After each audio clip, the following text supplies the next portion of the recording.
Hi, welcome to Channel 5 News. I'm Ron Burgundy. And I'm Veronica Cornerstone. Our top story tonight, cognitive dissonance. If you haven't heard, cognitive dissonance is a communication theory from the objective perspective.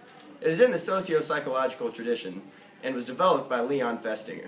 The basic idea of cognitive dissonance is that an inconsistency between our behaviors and attitudes can promote an attitude change. Some of the main parts of this theory include counter-attitudinal advocacy, selective exposure, and post-decision dissonance. Counter-attitudinal advocacy is when we change our attitude in order to bring in line with our behavior. Selective exposure is when we only listen to the information that is consistent with our beliefs and we avoid information that is not. Post-decision dissonance is when we look for reassurance that we made the right decision. Now let's take a look at this theory in action.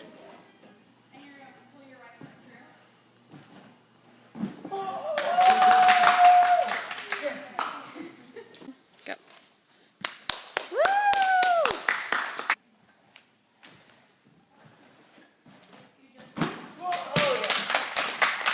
One. Okay, Jesse, so what we're going to do, you double back, point your toes, stick the landing, okay? I cannot stress this enough. Stick the landing. Okay. Good team. Okay.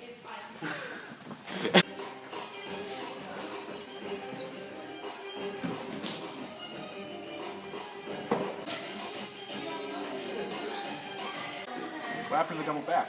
Why'd you do a double full?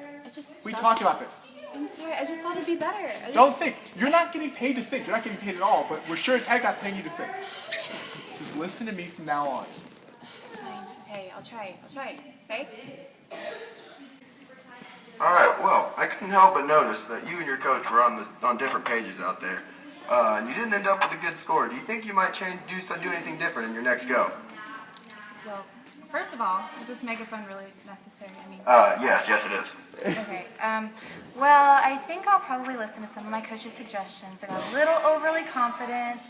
Heading into Beam, I hope I'll do better. I'll listen a little bit. Alright, well let's hope so, for your sake.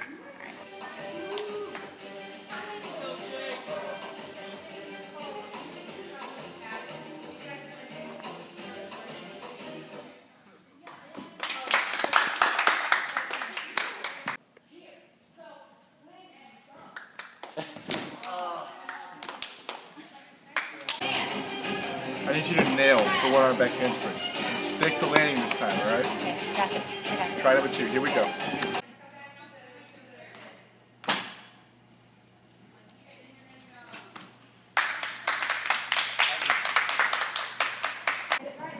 So, congratulations. I heard you won this event. How did taking your coach's advice help you in this competition? Well, it made all the difference. I have to say it did make all the difference. I mean, I should have listened to you in the first place. I'm sorry. And you were right. I nailed my one-arm back handspring, so.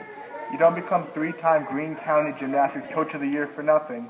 All right, well, that's all we have for Jessica. Back to you, Ron. Wow, what an example of counter-attitudinal advocacy. First, we had Jessie not listening to her coach and she received a bad score. There was a dissonance because she thought she knew best, and when she did what she wanted, she received a bad score. The bad score is an example of the minimal justification hypothesis because it was just enough incentive for her to change her attitude and listen to her coach in the Beam event. The dissonance was reduced in the Beam event as she listened to her coach and received a good score. Now, Tumbler Tim, how do you feel about going into this trampoline event? Well, Ron, thank you. I know everyone needs to hear my voice, but, you know, I'm the best in business. I've been told that plenty of times. 3-time state champion. I'm not really worried. I don't think you should be either.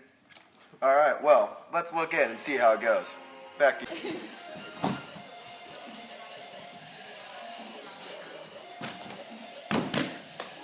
Yes!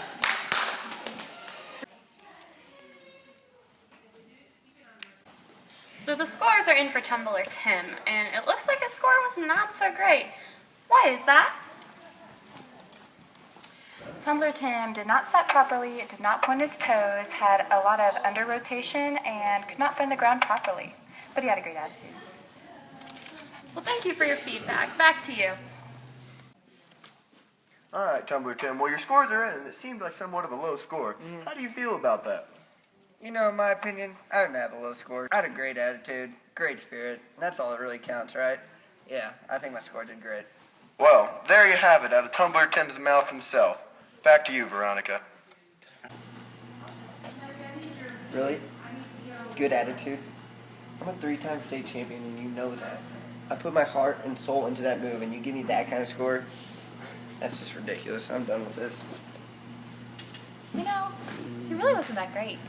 I made the right decision, didn't I? Wow, what another great example of the cognitive dissonance theory. In this event, Tumbler Tim thought he was really good, so he ignored all of the bad things that the judge said about him. This showed how Tumbler Tim was experiencing selective exposure.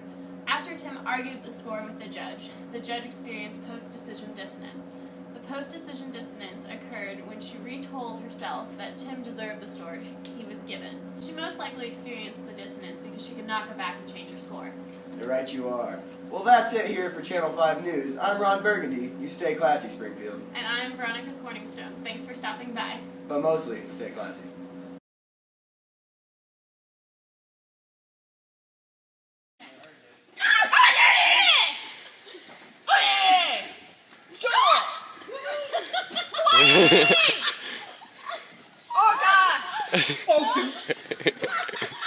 All right, come on. Yeah!